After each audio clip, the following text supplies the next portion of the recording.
Now available in paperback and Kindle Unlimited. Isis, All That Glitters. The goddess next door takes on a bikini-clad bank robber in this action-packed all-new Isis series adventure. Get Isis, All That Glitters in paperback and Kindle Unlimited today.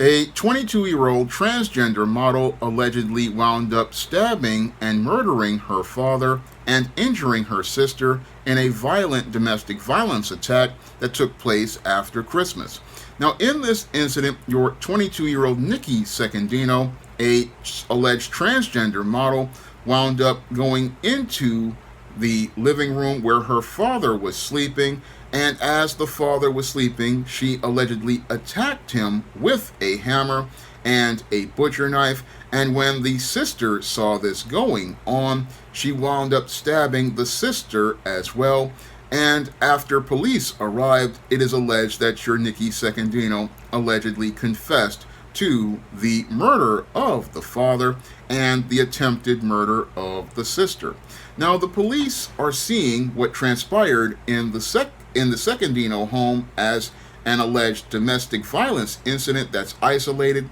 but when I take a critical examination of the alleged behavior of your Nikki Secondino, it fits both the pattern and profile for beta males that I talk about in my book, The Woman Crisis, and it also fits the pattern and profile for troubled women that I talk about in my book, The Woman Crisis. And your Nikki Secondino was a person in crisis, and this crisis really had to do with the fact that your Nikki Secondino basically was struggling as related to living in the home with her father. Now, it looks like to me that your Nikki Secondino basically did not like being under the male authority of her father, and because she didn't like being under the authority of her father, she wound up clashing with her father, who allegedly was deeply religious. Now, your Nikki Secondino was a transgender individual, and as a transgender individual, they definitely were going to clash with a religious father, because a religious father would possibly wind up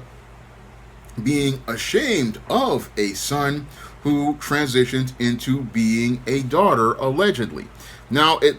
according to some reports, they said that they were trying to work with this transgender son who had become a woman, and as they were trying to work with this son and trying to support him, they were having issues going back and forth with the Nikki Secondino, and as they were having these issues, the situation in the home was beginning to go out here and deteriorate. And as the situation was deteriorating in the home, as related to the whole family having to possibly be frustrated and upset about your Nikki Secondino going out here and being a transgender, this is what led to the issues in the home getting more and more tense. And as things got more and more tense between your Nikki Secondino and her parents, what happened was that things started to get more and more out of control, and there were sources that said that they have had family unrest for an extended period of time, and they've had this unrest because in late July it was alleged that your Nikki got a restraining order against her father and your Liana because they threatened to kill them. And what's really interesting here is that if you've got a restraining order against your parents and your sister, which is really troubling as I see it, wouldn't that be a reason to just pack up your stuff and move out of that home? You would think that if your Nikki Secondino is a model who is licensed with an agency and was going out here getting gigs, that would possibly be a good reason to go out here and find an apartment and go live with someone or go live with some roommates, rather than stay in with this tension that was going on in her home. But what I believe is happening here with your Nikki Secondino was basically she was one of these Instagram models who was living in a rose-colored reality. And as she was living in that rose-colored reality, trying to make it appear that she was a model in her own mind, what was happening was she was sitting there in Bensonhurst, Brooklyn, trying to be this IG model and live this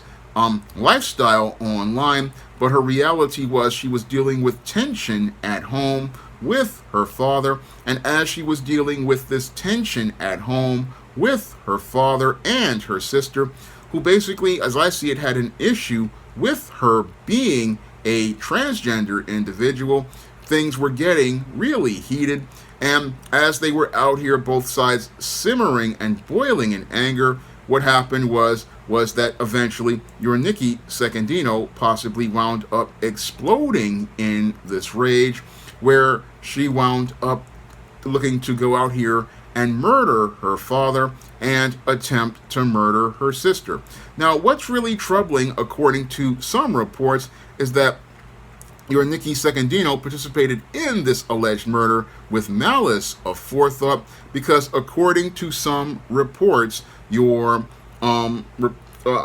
saying that your Nikki Secondino alleged that when the police originally arrived, that she said that the apartment was a home invasion, and that this was an act that was done by home invaders. However, according to other reports, your Nikki Secondino alleges that she wanted to confess to that crime, but this confession really shows how your Nikki Secondino definitely was a woman in crisis, because many women in crisis, they are so caught up in their feelings of anger that they wind up confessing to a crime, not understanding that you've basically convicted yourself as related to the criminal justice system, and you're basically going to wind up going to prison for the rest of your life. And that's the real sad thing here, is that it hasn't really resonated because your Nikki Secondino is so caught up in her feelings about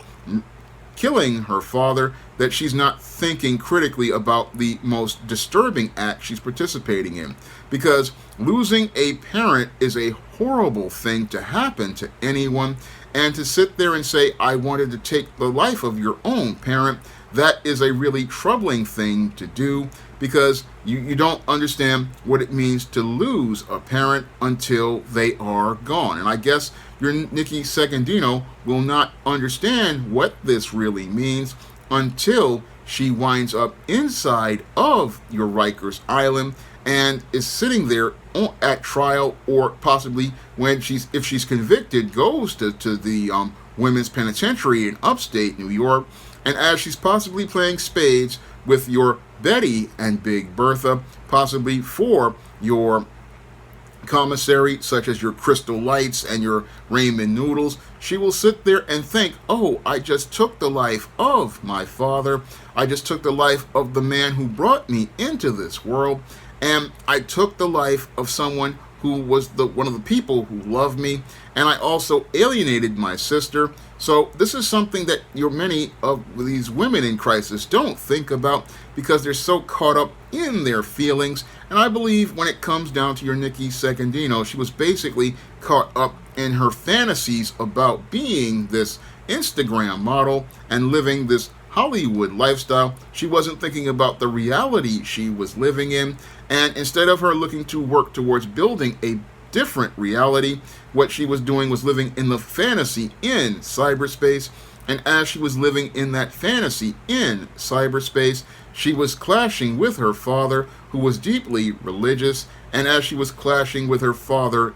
about the fantasy she was living in cyberspace as an IG model, what was happening is she was in a home that was filled with tension, to the point where her sister had basically been arrested as related to a domestic violence incident as related to her. She had a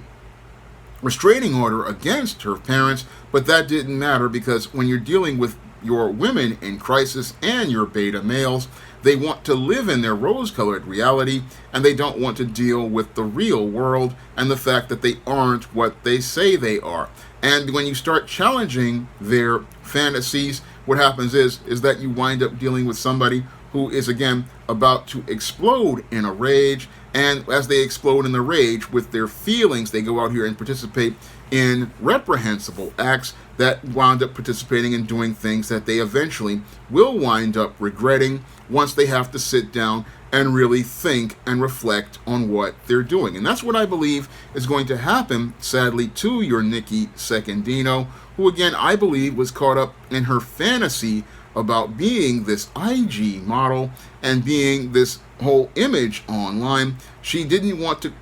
deal with the reality of her father disapproving of her and her sister disapproving of her. And this is possibly what led to her motive for murder. But that whole motive for murder may be something she regrets inside of the penitentiary, because when you're in that penitentiary, you have to think about the fact that the one person who loved you more than anything is gone. The person who cared about you more than anything is gone. That is something that a person who participates in patricide has to really think about. They have to think about the fact that, oh, I took the life of the one person that loved me, all over something possibly that was very trivial, and now she's sitting there talking about, oh, she wanted them dead. But when you're inside of that penitentiary with Big Mary, Big Betty, and Bertha, you're going to wish you had your family. And that's something that many of these women don't really want to think about, because, again, they feel and they do not think, and they don't think about the consequences of their actions, and the consequences of their actions, just they really don't, again, think about them. And again, this whole incident was really sad, because this whole family was deteriorating as related to the whole situation. And again, the solution for your Nikki Secondino was basically to move out of her house, but she didn't possibly want to move out of her house because she wanted to have her smooth world where she could be comfortable doing her IG modeling. And as she was doing her IG modeling and living in her fantasy, she wasn't dealing with the reality that her family really wasn't really supporting her. But if she wanted to go out here and be this model, she should have got herself an agent, should have got herself a place to stay, and then gone on to continue living her life. That's what anybody else does. A lot of other alphabet people go out here and do. They go out here and they move out of their parents' home, and they realize, if I want to live this life as a fashion model, the way you go about doing that is by going out here and moving out of your parents' home. Because if you're a so-called influencer who has this influence, you just go out here and you move out of your parents' home, go out here, live your life in your own home, and then as you're living your life in your own home, you can live by your own rules. And that is the way everybody out here does things. If they disagree with their parents, if they disagree with the way that they're living, what they do is they just go out here, get their own money, go out here, get their own place, or go out here and find a roommate to go live with, and they go live with that person and go live their own life. That is the solution to everything, not going out here and taking the life of people in your family. No, if your family disagrees with the way you're living, the thing that you do is go out here and, again, pack up all your stuff, leave their house. That is how families went on to do things for many years. Unfortunately, those who are in crisis, they do not know how to problem solve. And because they don't know how to problem solve, what they do is go out here and look to go out here and do harm to others, and because they believe they are entitled to stay where they are, not understanding that you don't have a right to take anybody's life if you disagree with them. No, if you disagree with them, you have a right to just pack up and leave their home. And once you leave their home, you can go out here and live the life you want to live, and you can be accountable and responsible for that life. That is how men go out and women go out here and deal with parents if they are in a place where they don't feel like things are going to work out with them and they can't live under the authority of their roof. What they do is pack up and leave that house and go on to have their own home. That's what people do. But sadly, in this case, this is what this so-called model was doing, because this model was a person in crisis, and this person in crisis made a situation where her family will never be the same again. Now, if you want to learn what motivates people to participate in behavior like this domestic violence, you can pick up my book, The Woman Crisis and The Man Crisis, and in both of those books I explain why people like a Nikki Secondino are motivated to participate in the kinds of violence that they participate in. And if you would like to see me make more videos like this, you can donate to my Patreon, my PayPal, or my Cash App by clicking the links in the description box. That's all I have to say for this video. You can comment, rate, and subscribe. Now available in paperback and e-reader from the author of Spinsterella, A Strange and Unusual Romance, and Spellbound, A Darker Shade of Black Comedy.